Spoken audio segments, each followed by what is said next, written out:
In this video, we play 2-5 and 5-10 cash at the Bellagio. We get into some crazy hands at 5-10 for stacks. Oh, it's literally the worst part of the deck. Watch to see how we do playing 5-10 for one of the first times ever. It is Christmas time in Vegas and spirits are high at the Bellagio. Let's see if we can go ahead and crush some spirits in the poker room. To start the night off, we sit down at 2-5 and pick up Queen 9 of clubs. The under the gun player was away and is now in for $5. Under the gun 1 limps $5 and we raise in the hijack to $20. The big blind and the 2 limpers call. The flop comes Queen 10-3 with 2 diamonds. It checks to us, and with no diamond and top pair, I'm going to go ahead and bet here, although I could definitely check being multi-way. We bet $50 and just one of the early position limpers makes a call. The turn is the 3 of clubs. This doesn't really change much, but with such a weak kicker, we want to implement some pot control here, so when our opponent checks, we go ahead and check back. We are quite happy to see a non-diamond as the river comes the deuce of clubs. This does not deter our opponent from betting as he bets $75. Not much to do here but make the call. Sometimes we'll lose to a better queen, but sometimes we'll lose to absolute air. Our opponent shows ace-jack off. He flopped a gutter and decided to turn it into a bluff on the river. If we are being results oriented, if we had bet the turn, he probably would have folded, so we made more money this way. In the next hand, we pick up pocket jacks, or jiggities, depending on which vlog you're watching, and the low jack limps to $5. We raise to $20 on the hijack, and the cutoff actually 3 bets to $60. We make the call, and the flop comes 10-10-9. I check, and our opponent checks back. The turn is the 3 of spades. Don't really want to give our opponent a free river to hit an overcard or maybe a club, so we go ahead and bet here $70. They make the call. The river is the ace of clubs. This is a pretty terrible card as the clubs get there and now there's an ace on board. We check and thankfully our opponent checks back. We end up having the same exact hand. He shows pocket jacks. The check back on the flop from him was probably fine. He doesn't have that strong of an overpair and he has backdoor clubs and the backdoor straight draw. This hand was pretty standard and we will chop this one up. Next up, we have a bigger pocket pair, pocket queens, and there's an under the gun 1 limp for $5. We raise to $20 on the cutoff, and the button, the small blind, and the limper all make the call. The flop comes Jack 8-4, 2 diamonds. It checks to us, and with about $80 in the pot, we bet $40.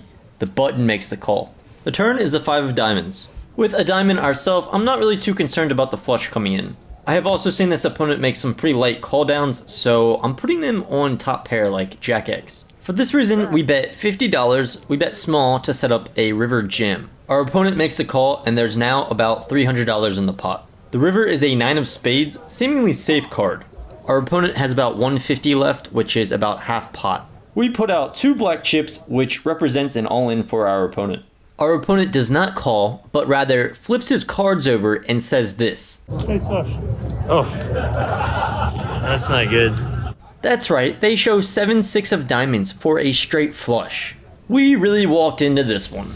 We get bored at 2-5 and decide it's time to take a shot. We sit down at 5-10 for one of the only few times ever and buy in for 1K. Let's get it. In the first significant hand of 5-10, we pick up ace-6 of hearts in the big blind. There's an early position raise to $30, the small blind calls, and we make the call. The flop comes 5-4 deuce, 1 heart. The small blind checks, we check, and the original raiser bets $50. The small blind makes a call, and with a gut shot and backdoor hearts, I could definitely consider actually raising here, but being this is 5-10 and it's pretty new to us, we take the more passive route and just call. The turn is absolutely beautiful, the 3 of hearts. This is a card that the original raiser is just going to check back so often. Being this card is so great for our range and pretty bad for the original raiser's range, I think it does make a lot of sense to lead here. While we do have value, like we do in this case, we also have semi-bluffs, like pair plus heart draws. It's always important to make sure you have bluffs in your range as well as value. This time when the small blind checks, we decide to actually lead for $100. The early position player calls and the small blind actually raises to $400. While it is possible the small blind has 7-6 for the nut straight, we are not going anywhere. With the straight and the nut flush draw, we make the call and the original raiser folds. The river is the 9 of hearts. Our straight has improved to the nuts. This does not slow down our opponent who bets $220 into about $1,200. We have about $605 total left in our stack, and After a little bit of posturing, we go ahead and jam all in. All in. Our opponent says, nice hand, as if he knows I have the winner, and eventually calls. He flips over 6-4 of clubs, which we were chopping with until the river. We pick up a nearly $2,400 pot with a very cool hand. We are barely down from our high from the last hand when we pick up pocket aces in the small blind. There is an early position raise to $30 and 2 late position calls. We end up 3-betting to 160. After the big blind folded, the original raiser makes a call and so does everyone else. We definitely went a bit too small with this 3-bet. We should have gone closer to 200, maybe a little bit more. Nonetheless, we are 4 ways to a flop that comes 8-8-5, 2 diamonds. Multi-way here, it's tough to say exactly what we should be doing. Could be checking, could be betting. With no diamond, I decide to bet $200. The only call comes from the early position player. The turn is a jack of hearts, and now there's about 1k in the pot. I decide to check for some pot control, and our opponent goes all in for $1,085. This is really not a great spot, as our opponent could certainly have an 8 here. You have an 8?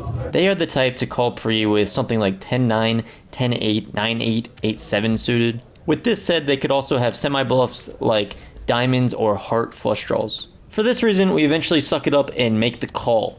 Our opponent asks if we want to run it more than once, which is a good sign, and we agree. What? Sure. The first river comes a 9 of spades, and the second river is the 10 of clubs. Our opponent shows 7-6 of diamonds. They flopped a straight flush draw and ended up getting there on the second run out with a straight. 7-6 of diamonds is not being kind to us this session. We will chop this one up. Something went wrong with recording the next hand, so please bear with the video. In this hand, we have ace-7 of clubs, and there is a straddle on under the gun for $20. The cutoff limps $20, and we raise on the button to $80. The only call comes from the straddler, who is under the gun and actually the same exact opponent as the previous hands. Most of the big hands in this session just happen to be with him. The flop comes 8-5-3 with 1 club. With an over and a backdoor club and straight draw, I think we want to just bet here. We bet $50 into 180. Our opponent makes the call, and the turn is a 4 of diamonds. With a 7 ourselves, we block the nuts, which would be 7-6. I find this to be a pretty good reason to keep barreling and put a lot of pressure on one pair type holdings. We bet $200, and once again, our opponent makes a call. The river is a 4 of spades. At this point, when our opponent calls 2 streets, they're basically saying they either have a set or a pair. I wouldn't expect them to call 2 streets with something like 5x, but they could certainly have 8x. I also thought they might raise the turn with a set a lot of the time, since I'll likely just check back the river with an overpair. When it checks to us one final time, we need to decide to bluff or not. Similar to our thoughts before, I really like having a 7 blocking 7-6. I think we can get a pair like 8x or pocket 6s to fold. So we go for it. We bet $500 into about 680. Unfortunately, this does not work as our opponent goes all in for 1280. Although this guy was pretty bluff heavy, we have ace high and can't beat anything. They probably had pocket 3s, pocket 5s, pocket 8s for a boat, or they could have even maybe backdoored into trips with something like ace 4 suited that they decided to float the flop with. We make the fold and move on to the next hand. In the next hand, we have ace 6 of diamonds, and there is an under the gun straddle for $20. The under the gun 1 player raises to $40, and we call on the cutoff. The big blind and the straddle also make the call. The flop comes queen 10-6 with 2 diamonds. It checks to us, and with a nut flush draw and a pair, I am happy to start getting money in this pot. We bet $70 into about 160 with 4 people in this hand. The big blind check raises to 260. Everyone else folds and it's back to us. Funny enough, this is the exact same opponent we faced with pocket aces and the ace 7 of clubs bluff. We are obviously not going anywhere, we make the call. The turn is the jack of hearts. This time our opponent bets $430. With a pair in the nut flush draw, nothing else to do here but make the call. Not to mention, we now also have a gut shot. The river is the king of clubs. Our gut shot hits, and it hits in a very disguised way. With this king, we are far more likely to be able to get value as compared to if a diamond came. Our opponent checks to us. With about $1,500 in this pot and about 1k left in our stack, we only have one move.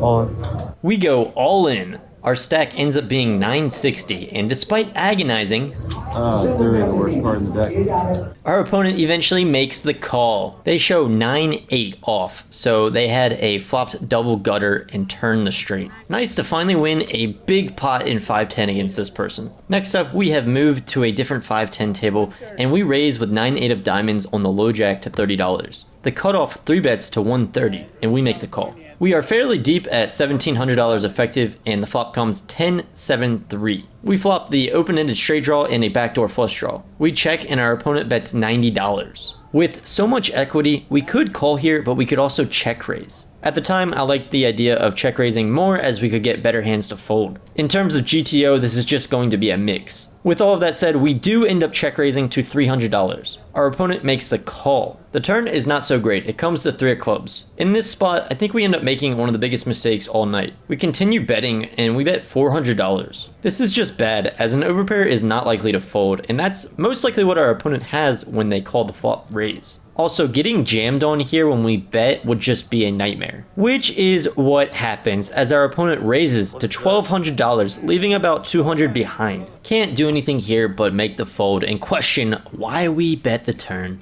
The last hand of the night is the biggest hand of the night. There is a limp under the gun for $10. Early position player raises to $40, and we call on the cutoff with King 10 of spades. The big blind and the under the gun limper also call. The flop comes ace, jack, 9, 2 spades. We have the nut flush draw and a gut shot to the nuts. It checks the under the gun player who bets $100.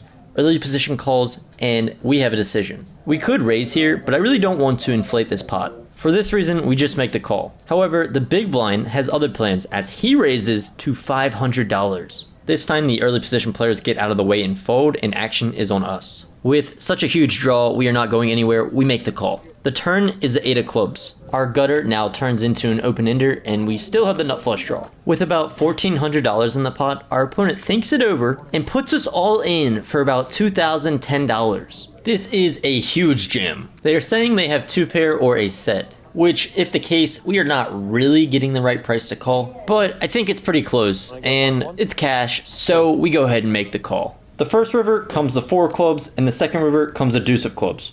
We sadly brick everything. Brutal. Our opponent shows pocket 9s for a set. Just like that, we lose about a $5,400 pot to end the night. Tonight was rough. All right, guys, we were in this session for roughly 1,400, cashed out for 300, so we lost roughly 1K, 1,100, and as you saw, we played 2-5 at first, switched to 5-10. 5-10 went pretty well at first. We ran it up pretty good, went from 1K to 30-some hundred, and then that last 10 of the night, the King 10 of spades. So many outs by the turn, but we could not hit one of those outs, and we lost a 2K bet on the river, and the pot was over 4K. That one really did us dirty. Ended up losing for the session because of that hand, but that's what poker is, you know. It is what it is. Those are big swings that happen in poker, and have to be able to just move on. So if you enjoyed the video, be sure to like, comment, subscribe. Let me know what you thought. I know I messed up in some hands, but we did well in others. So tune in next time. Thanks for watching.